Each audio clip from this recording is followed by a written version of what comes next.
ஆன்மீக நண்பர்களுக்கு வணக்கம். இந்த காணொளியில் நாம் காண இருப்பது தேவர்களும் அசுரர்களும் சேர்ந்து பார்க்கடலை கடைந்த கதை. பார்க்கடலை கடைந்து அமிர்தம் பெற்றாங்க. அப்போ பகவான் மகாவிஷ்ணு கூர்மாவதாரம் எடுத்து தேவர்களுக்கும் அசுரர்களுக்கும் உதவினார். அந்த கதையை நாம் பார்க்க போகிறோம். அதற்கு முன்பாக இந்த சேனலை சப்ஸ்கிரைப் செய்யாதவர்கள் இதை சப்ஸ்கிரைப் செய்யும்படி கேட்டுக்கொள்கிறோம். ஐந்து கரத்தனை ஆணை முகத்தனை இந்தின் இளம்பிரை போலும் எயிற்றனை நந்தி மகன் தனை ஞான கொழுந்தினை புந்தியில் வைத்து அடி போற்றுகின்றேனே. பச்சை மாமலை போல் மேனி பவழவாய் கமலச்சங்கன் அச்சுதா அமரர் ஏரே ஆயிரதம் கொழுந்தே என்னும் இச்சுவை தவிர யான் போய் இந்திரலோகம் ஆளும் அச்சுவை பெருணும் வேண்டேன் அரங்கன் மாநகருளானே.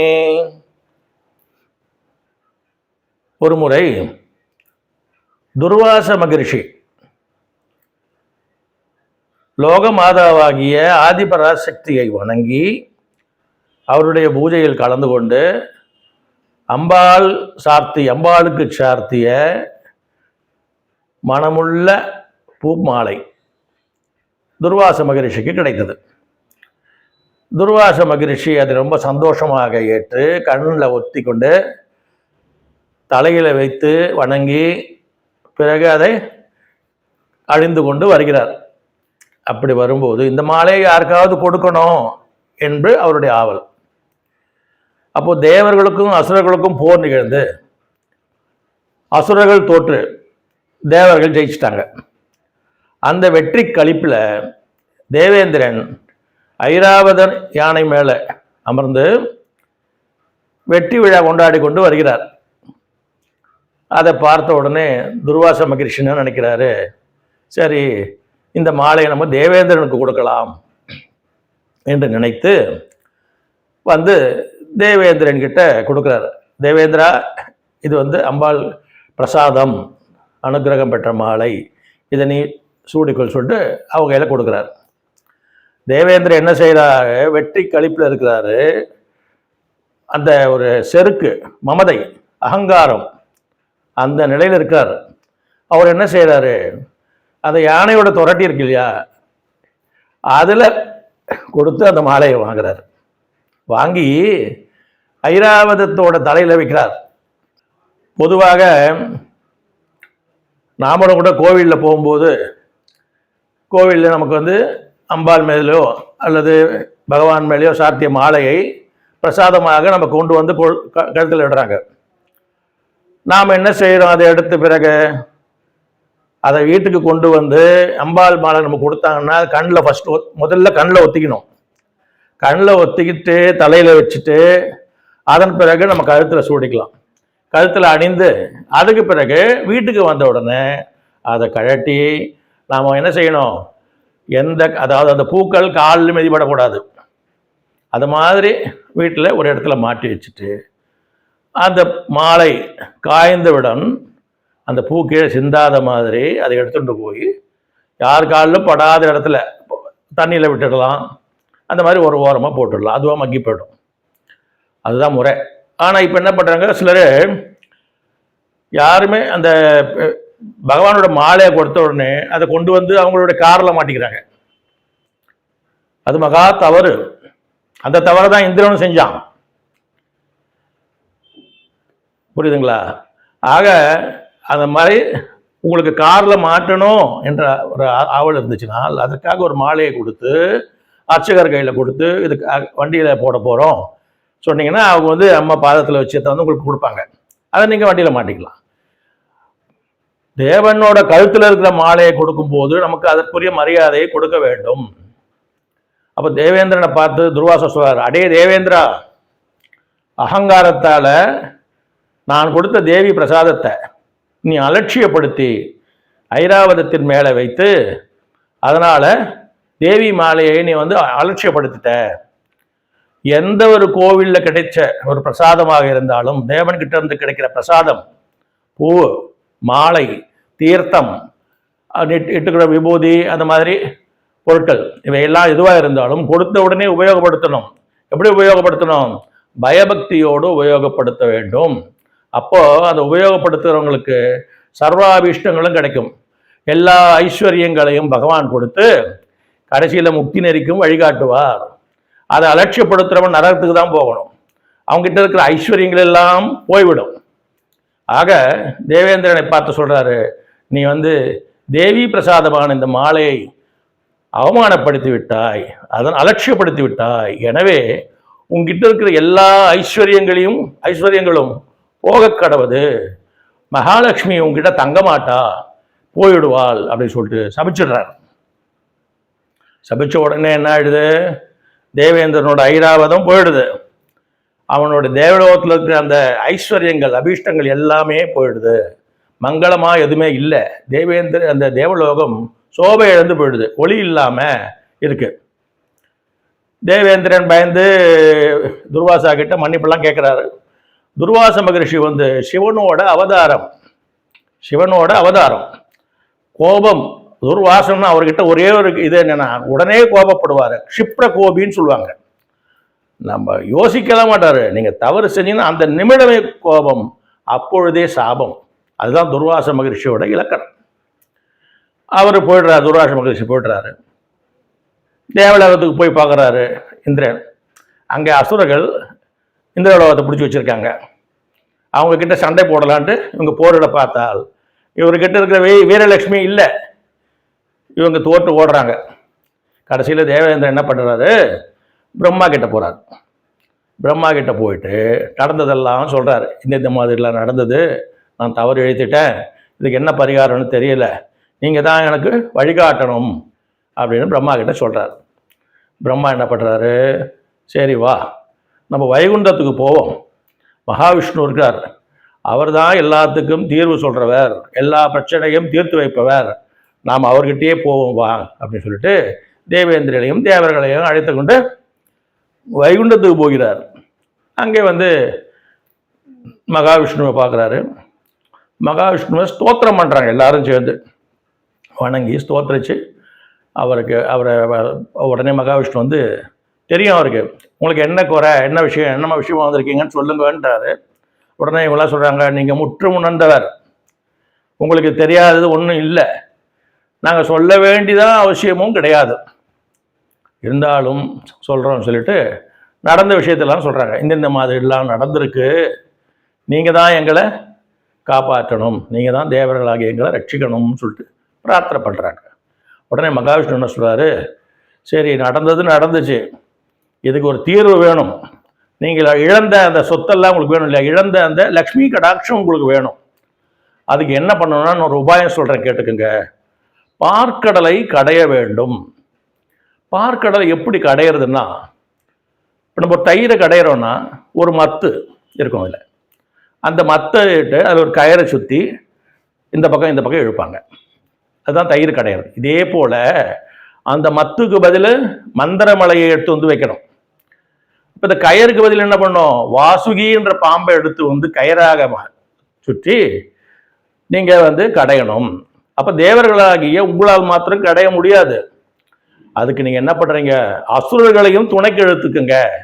அவங்க கிட்ட போய் சாமர்த்தியமாக பேசி அவங்கள வசப்படுத்தி இதை மாதிரி இருக்கிறத சொல்லிட்டு நம்ம அமுதம் கிடைக்கும். பார்க்கடலை கடைஞ்சால் அமுதம் கிடைக்கும்.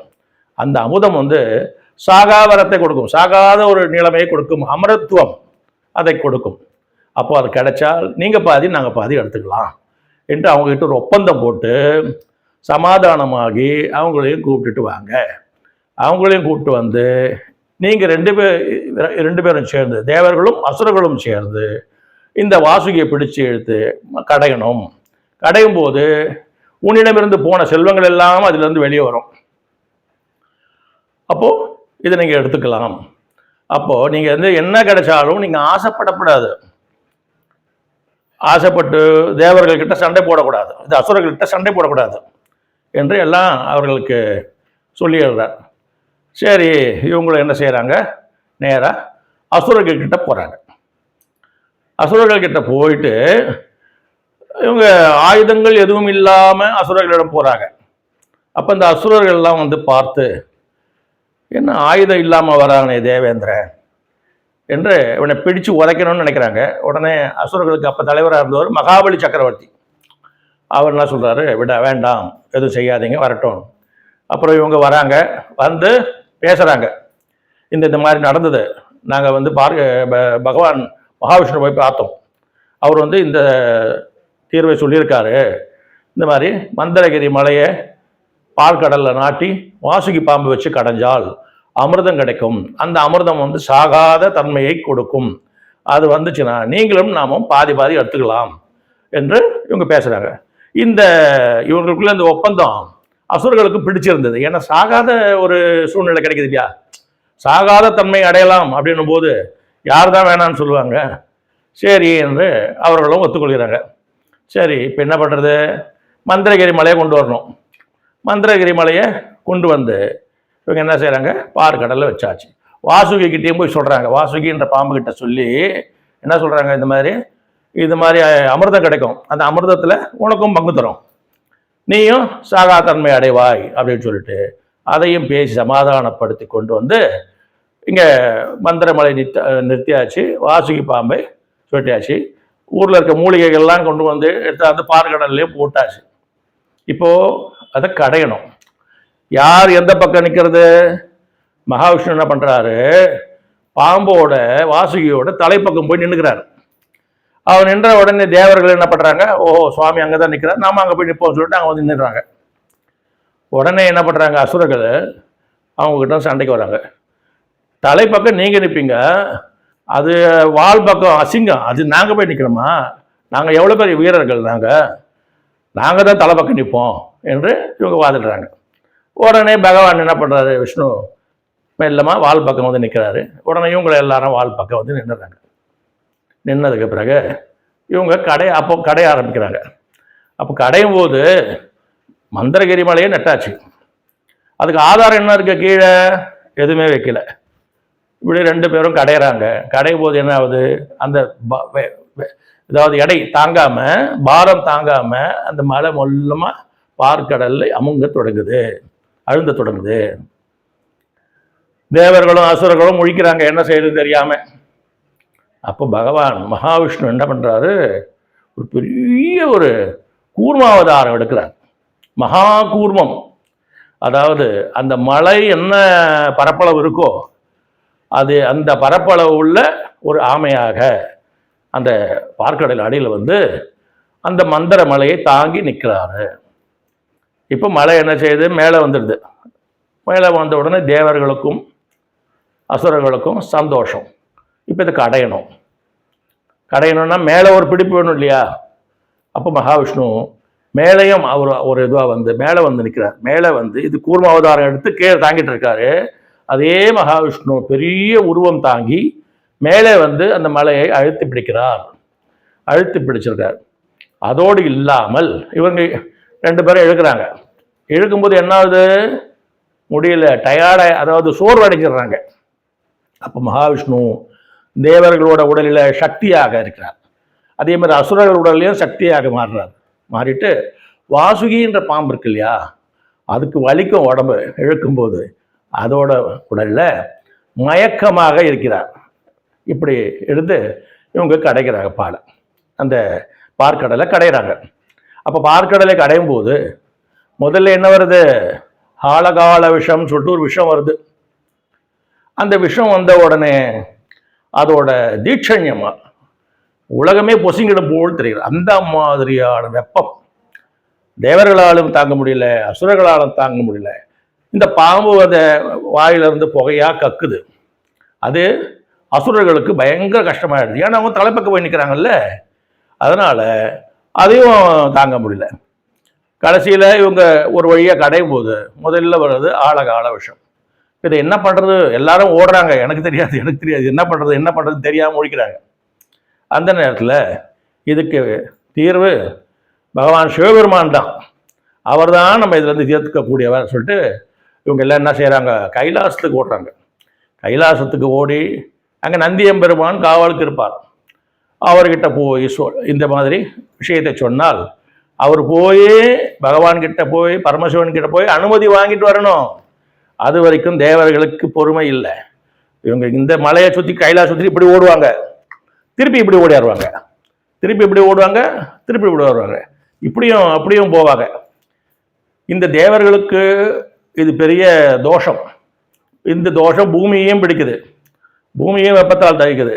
அப்போ இது பெரிய தோஷம், அதை பிரதோஷம் என்பார்கள். இந்த நாளை தான் பிரதோஷம் என்பார்கள் தேவர்கள். அதனால தான் பிரதோஷம் அன்னைக்கு சிவபெருமானை முழுமையாக வளர மாட்டாங்க. இங்கே முன்னிலிருந்து வணங்கிட்டு இப்படியே சுற்றிட்டு போயிட்டு அந்த தீர்த்த குளிக்கிற அபிஷேக தீர்த்தம் விழுது இல்லையா, அது வரைக்கும் நின்று விட்டு திரும்பியே வந்து திருப்பி அந்த அபிஷேக தீர்த்தம் அடைகிற இடம் வரைக்கும் போய் நின்று வணங்கணும். முழுமையாக வளம் வரக்கூடாது பிரதோஷம் அன்று. அந்த மாதிரி ஓடுவார். அப்புறம் தேவர்கள் என்ன செய்கிறாங்க, சிவபெருமானை பார்த்து விண்ணப்பிக்கிறாங்க. இந்த மாதிரி ஆழகால விஷம் வந்துச்சு சுவாமி, நீங்கள் தான் எங்களெல்லாம் ரட்சிக்கணும், இந்த பூமியை பொசிக்கணும் போல் தெரியுது, எங்களாலே முடியல, தீட்சை நீங்கள் தாங்க முடியல அப்படின்னு சொல்கிறாங்க. உடனே சிவபெருமான் சுந்தரர், ஆழகால சுந்தரம், அங்கே சுந்தரர் இருக்கார், அவரை அனுப்பி அந்த ஆழகால விஷத்தை கொண்டு வர சொல்கிறார். அவர் போய் அந்த ஆழகால விஷத்தை ஒரு நெல்லிக்கனி அளவாக சுருக்கி உருட்டி கொண்டு வந்து சிவபெருமான் கையில் கொடுக்குறார்.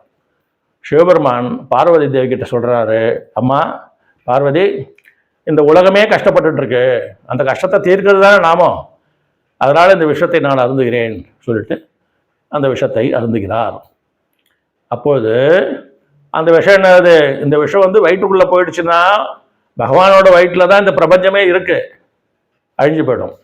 அதனால் பார்வதி தேவி இப்படி கழுத்தில் கை வைக்கிறதாக சொல்கிறாங்க. அப்போது இந்த இடம் மாத்திரம், அந்த விஷம் அங்கேயே நின்றுடுது, அந்த இடம் மாத்திரம் நீல கலராக எடுது, நீல வண்ணமாக ஆயிடுது. அதனால்தான் பகவானுக்கு சிவபெருமானுக்கு திருநீலகண்டம்னு ஒரு பேர் இருக்கு, சரிங்களா?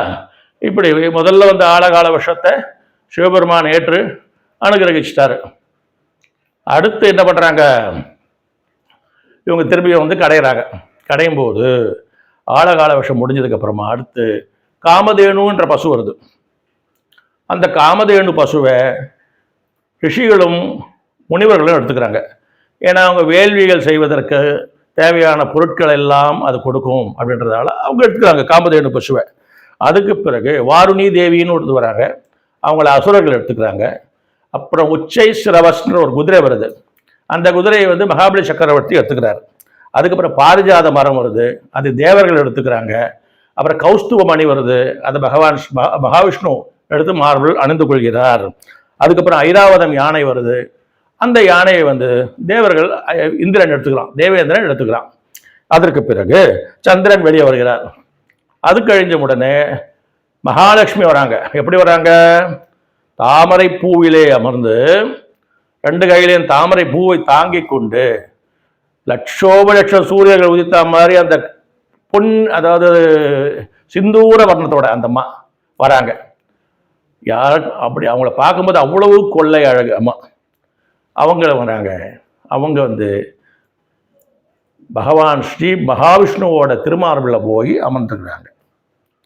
அதற்கு பிறகு தன்வந்திரி என்கிற ஒரு மூர்த்தி வருகிறார். அந்த தன்வந்திரி மூர்த்தி தன்னுடைய கையில் அமிர்த கலசத்தை எடுத்துக்கொண்டு வரார். அவர் வெளிப்பட்ட உடனே அசுரர்கள் என்ன செய்கிறாங்க, உடனே இந்த அமிர்த கலசத்தை பிடிக்கிட்டு ஓடுறாங்க. இவர் கையில் இருந்து பேசின ஒப்பந்தம்னா தேவர்களும் அசுரர்களும் பாதி பாதி எடுத்துக்கிற மாதிரி பேச்சு.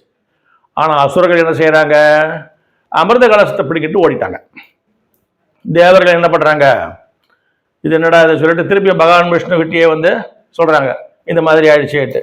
அவர் என்ன சொல்கிறாரு, நீங்கள் ஒன்றும் கவலைப்படாதீங்க, அதை நான் உங்களுக்கே கொடுக்குறேன், அசுரர்களுக்கு கிடைக்காது, அவங்களோட உழைப்பு மாத்திரம்தான் உழைச்சாங்க, அவங்களுக்கு அந்த பொருள் கிடைக்காது, உங்களுக்கே நான் கொடுக்குறேன் என்று சொல்கிறார். நீங்கள் பொறுமையாக இருங்கள் அப்படின்னு சொல்லிட்டு பகவான் மகாவிஷ்ணு என்ன பண்ணுறாரு, ஒரு மோகினி அவதாரம் எடுக்கிறார். மோகினி அவதாரம் யாராலையுமே மோகிக்க முடியாது, அவங்கள பார்த்துட்டு மோகம் இல்லாமல் இருக்க முடியாது, அவங்க கிட்ட மயங்கியே தீரணும், அவ்வளவு அழகு. பகவான் மகாவிஷ்ணு எடுத்த மோகினி அவதாரம். யார் போயிருந்தாலும் கண்ணை திருப்பி பார்த்தே ஆகணும். இந்த மாதிரி ஒரு அழகான ஒரு மோகினி அவதாரம் எடுத்து அசுரர்கள் கிட்ட போகிறார். இந்த அசுரர்கள் இந்த அமிர்தத்தை எடுத்துகிட்டு போனாங்கல்ல, போயிட்டு குடிக்கல. என்ன செய்கிறாங்க, நான் தான் முதல்ல குடிப்பேன்னு இன்னொருத்தர் நான் தான் முதல்ல குடிப்பேன்னு. இங்கே ஒருத்தருக்கு ஒருத்தர் சண்டை. இதில் பலவீனமான அசுரர்கள் இருக்காங்க. அவங்க என்ன சொல்கிறாங்க, கிடைக்கிற அமுதத்தில் தேவர்களுக்கு பாதி அசுரர்களுக்கு பாதி தானே, நீங்கள் ஒண்டி எடுத்துகிட்டு வந்துட்டீங்களே, இது நியாயம் கிடையாதுன்னு நியாயம் பேசுகிறாங்க. இப்படி இவங்க 3 பேரும் சண்டை போட்டு கொண்டு இருக்கும்போது மகாவிஷ்ணு என்ன பண்ணுறாரு, மோகினி அவதாரம் எடுத்துட்டு அசுரர்கள் கிட்ட போகிறாரு. அவர் போயிட்டு அந்த மாயையை அவருடைய மாயையை பார்த்த உடனே, அந்த அழகை பார்த்த உடனே மயங்காத அசுரனே கிடையாது. எல்லாரும் மயங்கி சொக்கிடுறாங்க. சொக்கி போய் என்ன சொல்கிறாங்க இவர்கிட்ட, இந்த மாதிரி அமுதம் கிடச்சிது, எங்களுக்குள்ள சண்டையாயிடுது, உங்களை பார்த்தா ஒரு நல்ல ஆளாக தெரியுது, நீங்கள் தான் எனக்கு இதை பிரித்து கொடுக்கணும், எங்களுக்கு எல்லாருக்கும் கொடுக்கணும் அப்படின்னு சொல்லிட்டு இந்த அமுத குடத்தை இந்த மோகினி கையில் கொடுத்துட்றாங்க. மகாவிஷ்ணு அதை வாங்கிட்டு என்ன சொல்கிறாரு, நீங்கள் எல்லாம் முதல்ல போய் குளிச்சுட்டு வாங்க, இது அமிர்தம் சுத்தமானது இல்லையா, போய் குளிச்சுட்டு வாங்க. எல்லாம் குளிச்சுட்டு வர்றதுக்குள்ளே ஒரு சைடில் ஒரு பக்கத்தில் அசுரர்கள் எல்லாம் உட்கார வைக்கிறார், இன்னொரு பக்கத்தில் தேவர்களையும் உட்கார வச்சுட்றார். உட்கார வச்சுட்டு என்ன சொல்கிறாரு, அசுரர்கள்கிட்ட இந்த அமிர்தத்தில் அடிப்பகுதியில் தான் நல்ல அடர்த்தியாக இருக்கும், மேலே கொஞ்சம் தண்ணியாக தான் இருக்கும், அதை நான் தேவர்களுக்கு கொடுத்துட்றேன், இந்த அடிப்பகுதியில் இருக்குது இல்லையா அதை உங்களுக்கு கொடுக்குறேன் அப்படின்னு சொல்கிறார். இவங்களும் சரின்னு ஒத்துக்கிறாங்க. ஒத்துக்கிறதோடு இல்லாமல் இவர் கொடுக்கும்போது என்ன பண்ணுறாரு, இவருடைய மாயா பீஜம் அந்த மாய சக்தியால் அவங்களுக்கு எதுவுமே தெரியல, மயங்கிடுறாங்கன்னா இவர் கொடுப்பாங்க எல்லாம் தெரியும், ஆனால் இவங்களுக்கு கேட்கணும், அதை பிடுங்கணும், இவங்க நம்மளை ஏமாத்துறாரு அப்படின்றது உங்களுக்கு தெரியாது. அதை மாதிரி என்ன செய்கிறாங்க, ஒவ்வொரு தேவர்களுக்காக இவர் என்ன பண்ணுறாரு, கொடுத்துக்கிட்டே வராரு. இப்படி ஒருவருக்காக கொடுத்துட்டு இருக்கும்போது இந்த அசுரர்களில் ஒருத்தன் ஸ்வர்பானு என்கிற அசுரன், அவன் என்ன பண்ணுறான், அவனுக்கு புரிஞ்சு போச்சு மகாவிஷ்ணு இந்த மோகினி அவதாரம் நம்மளை ஏமாத்துறாங்க, இந்த மோகினி நம்மளை ஏமாத்துது என்று புரிந்து கொண்டான். புரிஞ்சுட்டு என்ன பண்ணுறான், சூரியனுக்கும் சந்திரனுக்கும் நடுவில் தேவர் வேஷமாக, தேவரோட வேஷம் தான் இவன் உட்காந்துக்கிறான். அவர் உட்கார்ந்து என்ன செய்கிறாரு, அமிர்தம் குடிக்கிறதுக்காக உட்காண்டாரு. மகாவிஷ்ணுவும் கொஞ்சம் இப்படி எல்லாருக்கும் அமிர்தம் கொடுத்துட்டே வரும்போது, அந்த மோகினி கொடுத்து வரும்போது இந்த ஸ்வர்பானுன்ற அசுரனுக்கும் ஊற்றிட்டாங்க. உடனே இவர் என்ன பண்ணுறாரு, ஸ்வர்பானு அதை அறுதிட்டார். உடனே இந்த சூரியனும் சந்திரனும் என்ன பண்ணுறாங்கன்னு கேட்டிங்கன்னா சொல்லிடுறாங்க, இவன் அசுரன் அப்படின்னு சொல்லிடுறாங்க. உடனே என்ன பண்ணுறாரு, ஒரு சக்கரத்தை, சுதர்சன சக்கரத்தை விட்டு அவன் கழுத்தை அறுத்துடுறான். அப்போ இந்த அமிர்தம் எங்கே போயிருக்குன்னா அந்த கழுத்து வரைக்கும் தான் போயிருக்கு, உள்ளே போகல. அப்போ தலை சாகாது, அமிர்தம் உண்டதால் தலை சாகாது, உடல் மாத்திரம்தான் சாகும். அப்போ இந்த உடல் போயிடுது, அவருக்கு தலை மாத்திரம். அவர் தான் ராகு என்கிற ஒரு கிரகம். இந்த ராகு கிரகத்துக்கு இந்த சூரியனையும் சந்திரனும் தான் நம்மளுக்கு மாட்டி விட்டாங்க, நம்மளை காண்பிச்சு கொடுத்தது யாரு. அதனால தான் அமாவாசை பௌர்ணமி திதிகளில் இவர் சந்திர கிரகணமாகவும் சூரிய கிரகணமாகவும் அவங்கள அப்பப்போ பிடிக்கிறது. இப்படி இவர் என்ன பண்ணுறாரு, மீதி எல்லா அசுரர்களுக்கும் இந்த மோகினி அவதாரத்தில் எல்லாருக்கும் இந்த அமிர்தத்தை கொடுத்து விட்டுறாரு. இது முடிஞ்ச உடனே என்ன ஆயிடுது, அசுரர்களுக்கெல்லாம் விழிப்படைஞ்சிட்டாங்க, எங்களை ஏமாற்றிட்டாங்க அப்படின்ட்டு திரும்பவும் தேவர்களுக்கும் அசுரர்களுக்கும் போர் நடக்குது. இப்படி போர் நடக்கும்போது இப்போ தான் தேவர்கள்லாம் அமிர்தம் குடிச்சிட்டு அவங்க பலமாயிட்டாங்கள்ல, அதில் அசுரர்கள்லாம் தோற்று ஓடிடுறாங்க. அதன் பிறகு இவங்க தேவலோகத்துக்கு போகிறாங்க. தேவலோகம் பயங்கர சோபையோட, நல்ல அஷ்ட ஐஸ்வர்யங்களோட, நல்ல பிரகாசமாக இருக்குது. அமிர்தத்தை உண்ட காரணத்தால் அந்த மகாலட்சுமியும் வெளியே வந்துட்டாங்க. இவங்ககிட்ட போன மகாலட்சுமி வந்துட்டாங்க. அந்த மாதிரி எல்லாம் வந்ததால் தேவர்கள் பிரகாசமாக இருந்து ஆனந்தமாக அவங்க இந்திர பதவி அடைஞ்சு ஆண்டு வந்தார்கள். இதுதான் பார்க்கடலை கடைந்த கதை. தேவர்களும் அசுரர்களும் பார்க்கடலை கடைந்த கதை. இந்த கதை உங்களுக்கு பிடிச்சிருந்தால் லைக் பண்ணுங்கள், கமெண்ட் பண்ணுங்கள், உங்களுடைய நண்பர்களுக்கு ஷேர் பண்ணுங்கள். மீண்டும் ஒரு கதையோடு உங்களை சந்திக்கிறேன். நன்றி, வணக்கம்.